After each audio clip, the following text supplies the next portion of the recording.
Halo semuanya, selamat datang di pembahasan kita kali ini. Kita bakal langsung masuk ke sebuah skenario hidup dan mati. Coba bayangin kamu lagi di kantor, di lantai 7 sebuah gedung, ngejalanin hari kayak biasanya.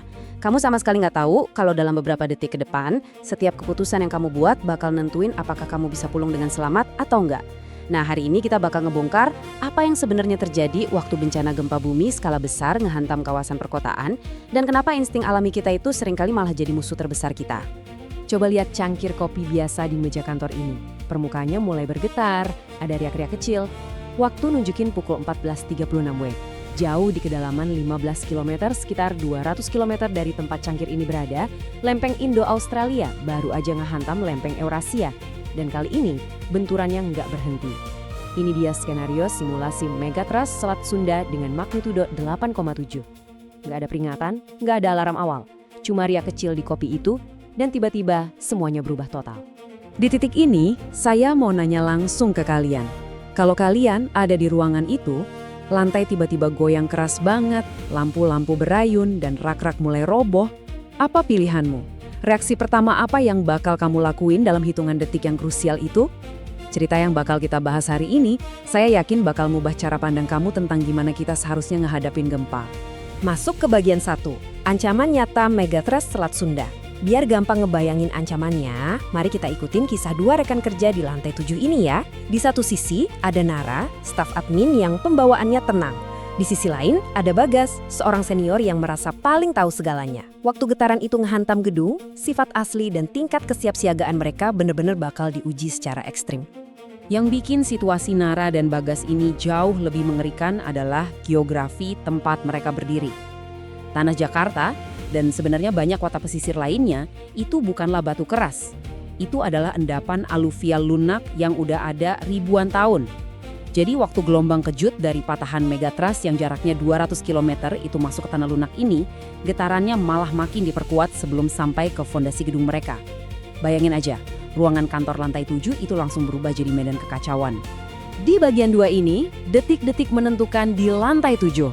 Kita bahas fase yang paling kritis ya, yaitu detik-detik pertama pas bumi lagi goyang-goyangnya. Ini nih momen di mana kepanikan biasanya langsung ngambil alih fungsi rasional di otak manusia. Dan kondisi itu tergambar jelas banget lewat 2 karakter kita. Bagas ngerespon pakai murni insting, lari. Dia teriak nyuruh semua orang evakuasi, lari ke arah tangga darurat, sampai narik rekan kerjanya yang baru, Lita, yang lagi nangis panik. Tapi gimana dengan Nara? Nara malah berjongkok di bawah meja besi yang kokoh, pegangan erat-erat, dan nolak buat gerak walaupun Bagas udah teriak-teriak. Nah, kalau kamu yang ada di sana, insting mana yang bakal kamu ikutin? Ikut kerumunan lari keluar atau bertahan di bawah meja? Jawabannya, kalau kamu milih buat lari bareng Bagas, kamu baru aja bikin kesalahan yang sangat fatal. Sesuai sama panduan resmi FEMA yang bisa kita lihat, pilihan Nara adalah satu-satunya tindakan yang benar. Drop, cover, hold on. Menunduk, berlindung, dan berpegangan. Panduan keselamatan itu tegas banget bilang, kalau kamu lagi di dalam ruangan, ya tetaplah di dalam ruangan sampai getarannya benar-benar berhenti. Ini bawa kita ke bagian 3, mitos evakuasi gempa bumi. Kita tuh sering banget ya ditanamin pikiran, kalau gempa ya harus langsung segera keluar dari gedung. Nah, mari kita bongkar mitos yang mematikan ini. Panduan peringatan ini secara gamblang ngasih lihat bahayanya. Kamu benar-benar dilarang keras lari keluar selama gempa bumi masih aktif. Kenapa coba? Soalnya mayoritas korban luka dan tewas itu bukan karena ketimpa bangunan yang runtuh utuh, tapi justru karena mereka lari pas tanah masih ngayun kencang. Mereka jatuh atau yang lebih parah, ketimpa puing, fasad bangunan, pecahan kaca, atau cerobong asap yang jatuh persis di area pintu keluar. Balik lagi ke lantai 7 tadi. Keputusan insting Bagas tadi sayangnya berujung tragis. Pas gempa masih berlangsung, tangga darurat itu sebenarnya adalah titik struktural yang paling bahaya. Dinding tangga nerima beban lateral atau dorongan samping yang gede banget.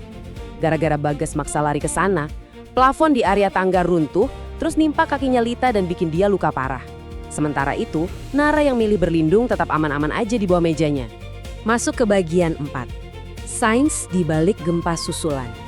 Jadi, setelah 52 detik yang pasti kerasa kayak selamanya, guncangan besar itu akhirnya berhenti. Ruangan udah porak-poranda dan penuh debu. Bagas dan Lita masuk lagi dari area tangga dengan muka pucat pasi. Bagas maksa mereka buat cepet-cepet turun mumpung gempanya udah berhenti. Tapi Nara, sekali lagi, bilang tunggu dulu. Kenapa? Karena bahaya yang sesungguhnya baru aja dimulai. Secara ilmiah, hal ini bisa dijelaskan lewat apa yang disebut Omega Theory. Gini, getaran dari megatrust tadi tuh nggak cuma berhenti di situ aja. Gelombang energi seismiknya merambat sampai ratusan kilometer dan mampu memicu pergerakan di sesar-sesar lokal lain yang sebelumnya emang udah dalam kondisi kritis. Energi dari kejauhan itu ibaratnya jadi tombol pemicu buat patahan yang ada persis di bawah kaki mereka. Data dari penelitian seismik secara konsisten ngebuktiin hal ini.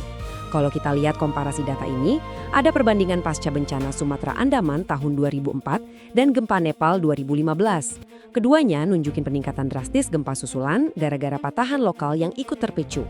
Kerak bumi itu jadi super nggak stabil setelah patahan utama terjadi. Jadi, maksain turun dari lantai 5 atau 7 persis setelah guncangan besar pertama selesai, itu bisa jadi keputusan yang mematikan. Dan tebak, itulah yang persis dialami karakter kita. HP Nara tiba-tiba bunyi peringatan dari BMKG, dan boom! Guncangan dangkal magnitudo 5,1 dari sesar lokal Baribis ngehantam keras tepat di bawah kota. Untung aja, Nara tadi sempat nahan Bagas biar nggak langsung lari ke bawah. Bayangin aja kalau mereka lagi di tengah-tengah tangga pas gempa susulan ini datang. Tanpa tahu kondisi kerusakan tangganya kayak apa. Dampaknya pasti fatal. Jadi tolong catat baik-baik 3 langkah protokol bertahan di gedung bertingkat ini. Pertama, tetap di tempat pas lagi guncangan. Kedua, setelah guncangan berhenti, jangan langsung asal turun. Periksa dulu sekelilingmu. Nara itu dengan hati-hati ngecek puntu tangga, nyari retakan di kolom, dan dengerin suara struktur gedungnya. Tangga yang retaknya cuma minor mungkin masih bisa dilewati, asalkan kamu tahu caranya. Kayak Nara yang turun pelan-pelan merapat ke dinding dan langsung jongkok kuat-kuat pas gempa susulan datang. Tapi, kalau nggak ada kerusakan fisik yang nyata di ruanganmu, shelter in place atau berlindung aja di tempat itu jauh lebih aman. Di bagian kelima ini, latihan kesiapsiagaan menyelamatkan nyawa. Pada akhirnya ini tuh bukan soal siapa yang paling berani, tapi siapa yang paling siap. Beda antara hidup dan mati seringkali bukan cuma masalah hoki, melainkan gimana kita bisa ngalahin kepanikan buta dengan kesiapsiagaan yang udah dilatih berulang kali. Di sini kita bisa lihat Nara, Lita, dan Bagas akhirnya berhasil keluar dan lagi duduk aman di trotoar. Gedung-gedung di sekitar udah hancur, tiang listrik miring, suara sirene bunyi di mana-mana. Pas Bagas yang masih syok nanya dari mana Nara bisa tahu semua prosedur keselamatan itu, jawaban Nara simple banget. Saya membaca. Kapan terakhir kali kantor kita latihan evakuasi? Bagas cuma bisa terdiam. Keberhasilan Nara selamat keluar dari gedung rusak itu bukan sebuah kebetulan ya. Itu hasil nyata dari rajin baca, merencanakan dan melatih mental. Nah, ini yang harus kamu lakuin hari ini juga. Jangan tunggu sampai besok. FEMA dan Panduan Keselamatan minta kita buat punya daftar periksa kesiapsiagaan yang esensial ini. Cari tahu lokasi aman di bawah meja atau perabotan kuat di ruanganmu sekarang juga. Pelajari rute evakuasi di gedung kamu dan cek ada jalur alternatifnya nggak. Terus simpen nomor darurat kayak 112 di HP kamu sekarang sebelum kepanikan bikin kamu blank dan lupa segalanya. Kesiapsiagaan dan latihan itu kunci utamanya.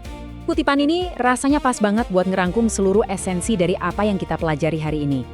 Gempa tidak memberi peringatan, tapi tubuhmu bisa dilatih untuk bereaksi. Ingat ya, insting pertama kita buat lari secara membabi buta itu hampir selalu salah kalau urusannya sama gempa. Kita benar-benar harus ngelatih otot memori kita pakai pengetahuan yang benar supaya pas bencana beneran datang, tubuh kita secara otomatis langsung ngelakuin tindakan penyelamatan diri yang paling tepat. Sekarang, mari kita refleksikan bersama. Ceritakan bagaimana cerita yang dialami Nara dalam komik tadi mengubah cara pandangmu tentang bagaimana menghadapi gempa. Bencana ini dapat terjadi dimanapun dan kapanpun. Pertanyaannya, apakah kamu sudah bersiap?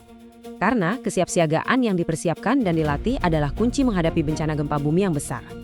Tanyakan pada diri kamu sendiri dan mulailah persiapkan latihanmu hari ini juga. Terima kasih udah gabung di sesi pembahasan kita kali ini. Tetap aman dan selalu waspada ya.